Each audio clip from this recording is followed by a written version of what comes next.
I'm reading from a book. It's called Ernest's Way. I'm not only reading about recipes, I'm reading about the life of Ernest Hemingway because his birthday is in a couple of days when we're airing this. Cristen Hemingway Jaynes is our guest, and she is the great granddaughter of Ernest Hemingway. We're going to celebrate his birthday. This is terrific. So join us now as Mark Alyn Cooks takes us to the air. We'll be back as our show begins.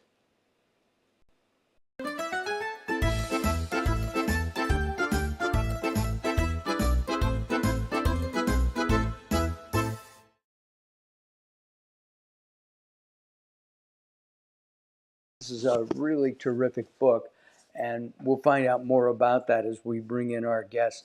Over the last couple of weeks, I think Cristen and I have become friends, haven't we, Cristen? We're going to bring her in right now, and say hi to Cristen Hemingway Jaynes. Haven't we become friends? The jury's still out on that, but yeah, I think Yeah. so. I think we're Right? becoming friends.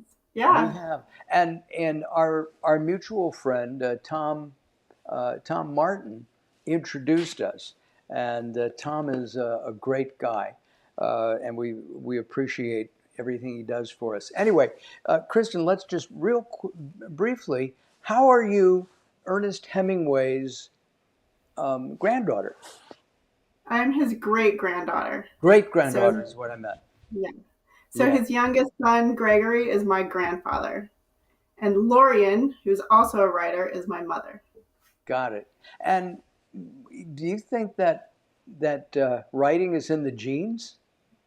I think that artistic proclivity runs in families. That seems really strong in my family. There's a lot of artists, there's a lot of writers, there's poets. I do think There's that runs in actors. family.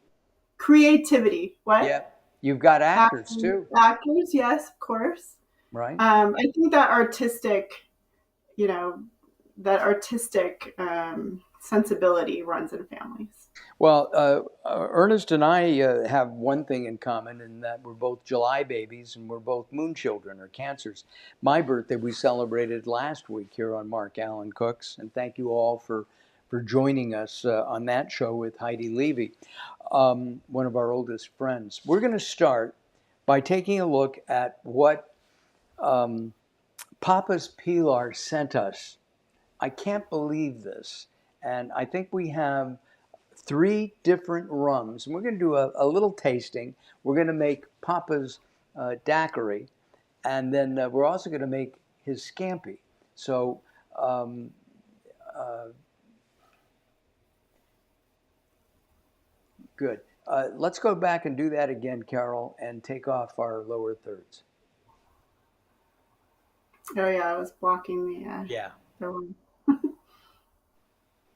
Okay, here we go. So, as you can see, we have three rums from Papa's Pilar. And my understanding, Kristen, from the book and from reading about Ernest, and I have to tell you, The Old Man and the Sea, I've read. What a great story. And of course, the, the, um, the movie with Spencer Tracy was just, I always wanted to be Little Fish, the boy that he rescues, Yeah, right? it's a And wonderful book. That was the first book I ever read by him. I was 12 and I stayed up until midnight finishing it. I read it all at once and I couldn't put it down. It was the first book that I ever experienced that with. wow. Farewell to Arms is another of my favorites in the movie as Me too. well, right?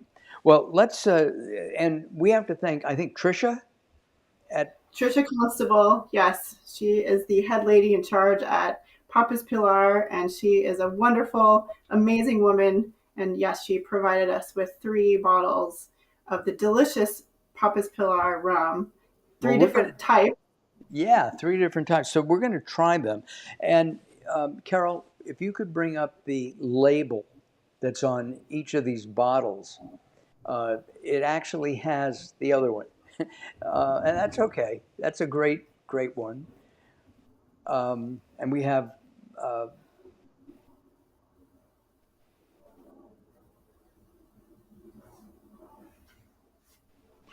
Carol, if you could bring up Papa's Pilar, the label that's on each of the bottles. All right, that's it. So let's take it again. This is editing. Sorry, Cristen. Here we go. Get rid of that. All right, we have the 3 bottles up here. Carol, if you could bring up, just so people can see the actual label. Look at that, and that's Ernest Hemingway's signature, and it's on each of these bottles. It's terrific. All right, we're going to start with this one. By the way, I believe Ernest said the following: rum was once a noble spirit. Have you heard that before? Sounds familiar. I can't confirm that for sure, but it sounds like something he would say. Yes. And so we're going to try this, and watch this. In case you get too fun, watch this. Yeah, thanks, Carol. Good one. You won't lose the cap. I always lose the cap, and because it's chained. All right, this particular rum is the Flagship Dark. So I'm going to taste that one first. I should actually award winning as well. Oh, yes. I'm going to start with the light rum. We're going to be making the daiquiri with that. The blonde. Shortly, with the light rum. Blonde. Blonde, yeah. Okay. And I'm going to...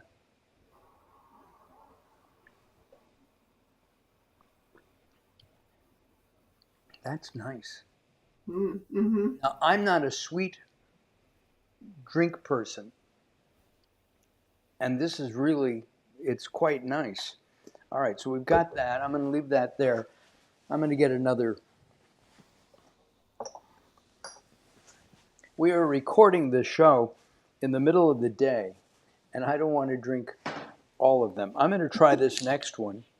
And Papa's Pilar rums are ultra premium, but they're not that outrageously expensive. This one is the Flagship, and we'll try this one. It's got a nice molassesy kind of nose. It's very rich. Mmm. And full. Yes. So Papa's Pilar Distillery is in an old cigar factory in Old Town, Key West. And if you're ever in Key West, it's an absolutely stunning building with high ceilings and open brick. And it's just so beautiful. And this enormous bar and all these beautiful paintings from scenes from the books, from the novels. Uh-huh. And it's got a chess board and leather chairs, and it's such a beautiful space, and they have the doors open all the time, so you get the fresh sea air, and it's just a wonderful place to spend an afternoon. Did Ernest smoke cigars? Do you know? I believe he did. I'm not absolutely sure about that, but I believe so. All right, we're going to try this last one now. We have a Hemingway Fuentes cigar. Fuentes has a Hemingway cigar. So he must. This is the rum that is aged in sherry casks.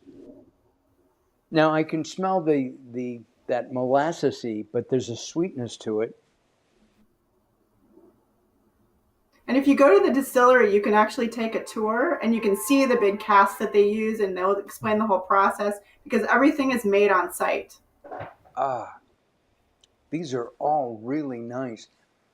You know, I guess we get used to what's inexpensive at a bar, right? And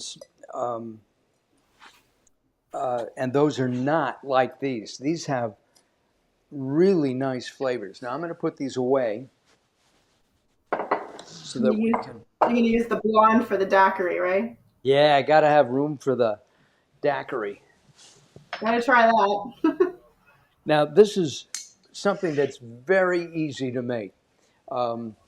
It's so easy, I can't believe it. It takes like 2 minutes. So, now I always put... Nice shaker you got there. I'm sorry? That's a nice shaker you got there. Oh, thank you. Yes. So I'm going to, in my shaker, I'm going to pour all my ice. I'm going to put in 2 ounces of the white rum, and this is about an ounce and a half. You sure you know what you're doing there? Yeah. Boy, am I going to have a nice Saturday afternoon now. Have you done this before? Have you made a daiquiri before? I have never made a daiquiri before. Wow. I had a question. Papa, Ernest, had a name for these, or it was named after Papa's Double. Papa Doble, I think it's for the mojito, actually, that was made in Cuba. Got it. Because I thought I saw it for this as well. All right, so we're going to add that in. We're going to add in some fresh lime juice. There is nothing that compares with the smell of fresh cut lime. And I've got my little squeezer here. We're going to put that in. Oh, I can smell the lime juice already. I can smell it through the screen. Yes, we have smell-o-vision. I don't know if you knew that or not. Smell-o-vision, yes. Everyone turn on their smell-o-vision. Yes. Let's see. I have it in here somewhere. There we go. And I've got another lime, but I don't think I need it. And then I'm going to add about half an ounce of grapefruit juice. You were right. It is the daiquiri. Ah, So one day, Hemingway was in the Floridita, which is the really famous bar in Cuba, right. where he used to go to use the restroom. He went in there to use the restroom. People in the bar were bragging about the daiquiris that were being served there, so he ordered one and took a sip. Ernest asked for another one, this time with less sugar and more rum, and that's how the Papa Doble or the Hemingway daiquiri was born. Well, So it was born in Havana at El Floridita. got it. Well, I'm going to add some maraschino cherry juice, and I use Luxardo cherries. I'm going to add just some of the syrup in there. Luxardo cherries are my favorite. Whoops. They do have some preservatives in there. They are from Italy, and they're about $20 a bottle. I've had this bottle for 2 years. Luxardo, if you're out there, you can send me another one. Okay, I think we're done. Let me see. Oh, I need to make a lime wheel, so we'll do that too. So what are all the ingredients that you put in there? Ice, white rum, lime juice, some grapefruit juice, maraschino cherry juice, and then we're going to top this with a lime wedge. Gotta All right, shake here it. we go. And now, here we go. We're going to do the Ernest Hemingway Daiquiri dance right here. Now, as you shake this up on a shaker, it gets all nice and cold and wet. Woo-hoo! Woo! Now, there are many kinds of glasses and to serve this in. We're going to serve this in a coupe or coupe glass. Let me show you that glass. That is the same type of glass that I had a Hemingway daiquiri in London at the library bar at the Lanesborough Hotel. Right. They had a special Hemingway daiquiri, and that was the type of glass that they served it to me in. Right. And the reason, you can serve this in a champagne glass or a flute, but Carol dug this out. She remembered we had these. And did you know, Carol, that this is called a coupe or a coupe? You did not. If you listen to or read detective stories from the 30s and the 40s, everything was a coupe. I mean, the cars were a coupe. What kind of car was, right? Check it out. Oh my! It's a Fitzgerald. It's a Fitzgerald-esque Yeah, it's a Fitzgerald S Coupe. Oh my goodness. And today I think we dropped the A sound and we just call it a coupe. But all right, well, we've shaken this up. We've let it sit for a moment. Here we go. Woo! Oh, that looks amazing. It's so dark from the cherry juice. I got ruby red grapefruit juice, and then Oh, okay. of course the maraschino. So here we go. As I said, we are recording the show, and I may need a nap after this. Let's see. Oh, that's nice. And it's not sweet. It's not a sweet drink. Well, he didn't want sugar in it. He thought the first one he had on his bathroom break, that first time he ever went to El Floridita, he thought it was too sweet. So we didn't add sugar to that. Got it. Very nice. I'm going to leave this over here, and maybe Carol will sneak a taste in. Um, I'm having water. and oh, we have to toast. That was Hmm. so. This glass is from my dear friend Angela. Gave me this glass for my birthday, so I just want to shout out to Angela.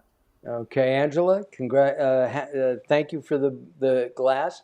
And Ernest, wherever you may be, happy 124 years young.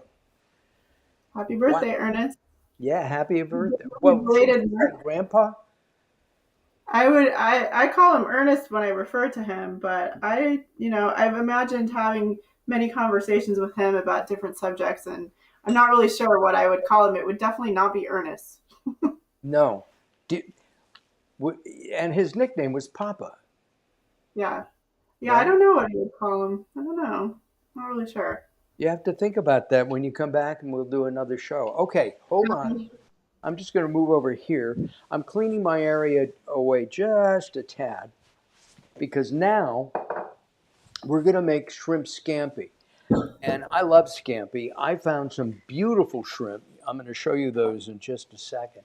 Mm, You told me a story just before we started about scampi with risotto. We're not making the risotto today. You can make scampi with um, a wide variety of things. I like to have the butter sauce, the garlic butter sauce, and mm, I dip bread into it.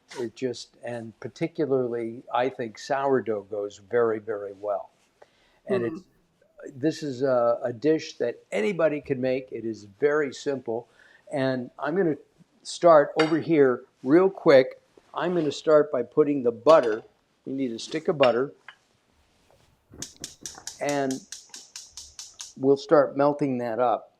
And Do you while want we're me to melting the butter, Yeah, you don't. Do you want me to tell you the background story?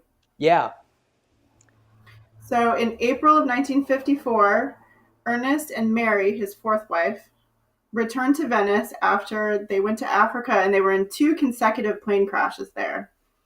Ernest sustained a lot of injuries, a lot of brain damage, and it was, a miracle that they even survived.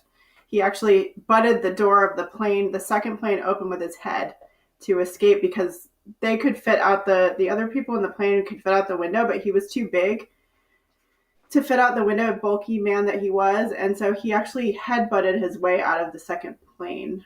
But anyway, they went to Venice, and while they were recuperating at the Greedy Palace Hotel, Ernest came up with his own medicine to recover, which was Scampi and Valpolicella wine. And Cipriani, who owns Harry's Bar and the Luconda Cipriani restaurant in Venice, had introduced him to this wine. And today, the Hemingway menu at the Greedy Palace Hotel includes scampi risotto with duck and ginger and the Valpolicella wine. So you're going to be making the scampi with risotto, correct? exactly. And we'll hold off on the risotto only because there's so many other things to do with it and you can do a lot. I've eaten at Harry's Bar in New York City. It's fabulous. I really like that. But I wanted to just throw out another thank you to Papa's Pilar, our rum sponsor today. And Papa's Pilar is based on his boat that he owned and loved. Yes. Which actually my great grandmother got for him as a surprise after they'd been married about 10 years. She ordered it from him. He had it specified and everything, but she actually got that boat for him as a present. Is that So, boat, do you know if that boat is still around? yes, it's in Havana. It's dry docked in Havana. Oh my, I'd love to see that. Wouldn't that be great? They have a replica in northern Florida. They did for a while have a replica in northern Florida. I'm not sure if that's still there or not, but the original Pilar is at his house, the Finca Vigia, dry docked in Havana. Well, outside of Havana. I'm letting the butter melt just a little bit more. Nothing better to sweeten. That looks delicious. And we're going to How have you the feeling? How are you feeling from the Aldebaran? oh, right now I'm fine. You feel like dancing? Later, when I finish this, maybe not so fine. It's really good. Um, I wanted to say something about, well, there's the boat. Ooh, you can hear. Oh yeah, there it goes. Can you hear that? Mm-hmm. I'm going to let that. There's nothing like butter when it does that. It's No. magical ingredient. Now I'm going to show you what I do for garlic. We peeled some garlic, and I'm going to use a garlic press because if I use a garlic press, it minces the garlic really easily. Now, some people like to chop it and slice it fine. I prefer this method. I just think that it releases more of the garlic flavor. I'm going to turn my butter down in a minute. In fact, right now. There we go. It's healthier that way too. You get more of the nutritional properties from the garlic when you do that. And we should, speaking of nutrition, my dear friend Cristen is one of the brightest women I've ever met. Yeah, really. Um, Who, me?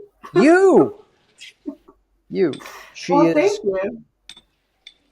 So get this, folks.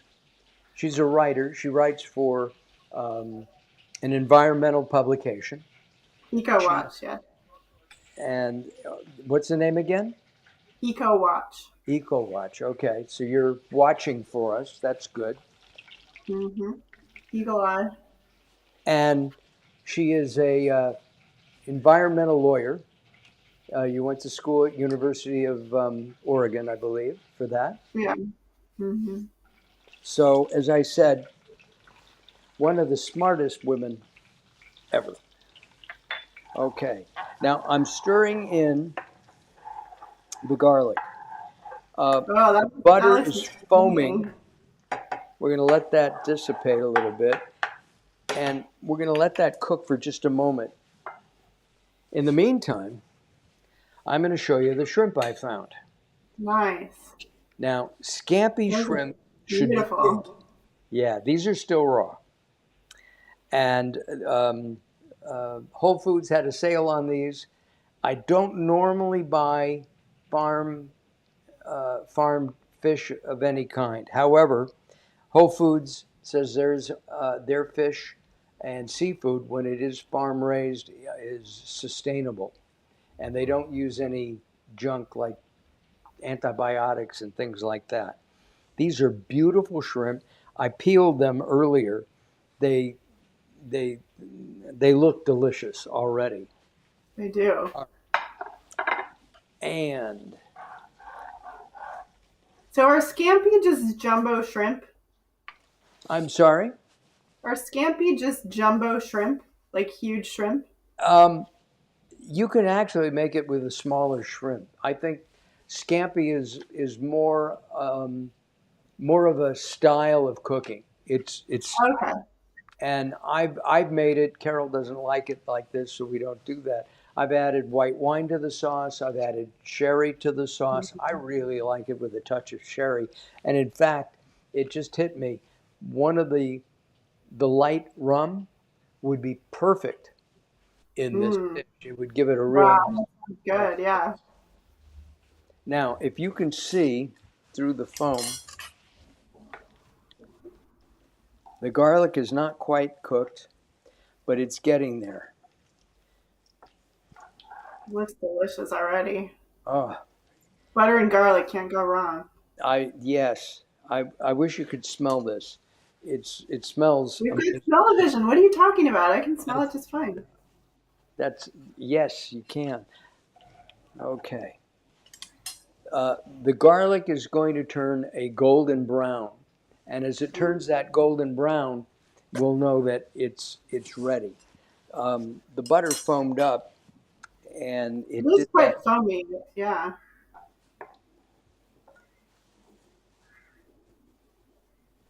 Okay. it's it's Do you quite see? foamy.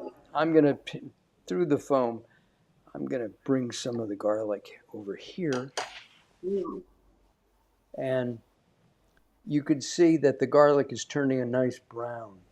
Okay, nice gold. I just want to eat that right now. Yeah. Oh, I tell you. All right. The next step, we're going to put these shrimp in. I bought just under a pound of shrimp. We got 9 of these beauties. They're all for you. Carol doesn't want any. I'm sorry?